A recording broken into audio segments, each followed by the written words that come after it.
আসসালামু আলাইকুম, আমি রাবেয়া বলছি।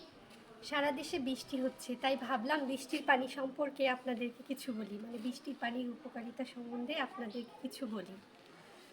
ভূপৃষ্ঠে এবং ভূগর্ভে যত পানি রয়েছে তার মধ্যে বৃষ্টির পানি হচ্ছে সর্বোৎকৃষ্ট পানি। এ পানিতে রয়েছে অ্যালকাইন, যা গ্যাস্ট্রিক কমাতে এবং হজম শক্তি বাড়াতে সহায়তা করে। বৃষ্টির পানিতে রয়েছে অ্যান্টিঅক্সাইড, যা রোগ প্রতিরোধ ক্ষমতা বৃদ্ধিতে সহায়তা করে।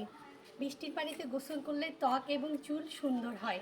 তবে একটা কথা, যাদের ঠান্ডাজনিত সমস্যা রয়েছে তারা বৃষ্টির পানিতে গোসল করবেন না, কারণ অন্য অন্য পানির থেকে বৃষ্টির পানি একটু বেশিই ঠান্ডা।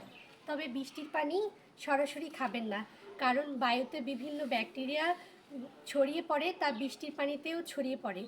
তাই এই বৃষ্টির পানি বিভিন্নভাবে দূষিত হয়। বৃষ্টির পানি পরিশোধন করে রিপেয়ার করে খাবেন। আর বৃষ্টির পানিতে অনেক অনেক গুণাগুণ রয়েছে, যেমন calcium, magnesium, potassium, vitamin B, আরও অনেক ভিটামিন রয়েছে। বৃষ্টির পানিকে মহান আল্লাহ তাআলা রহমত স্বরূপ হিসেবে নাজিল করেছেন। পবিত্র কোরআনে সূরা আজ-জুখরুফের 11 নম্বর আয়াতে বৃষ্টির পানিকে তিনি পরিমিত হিসেবে বর্ষণ করেন বলে আখ্যায়িত করেছেন।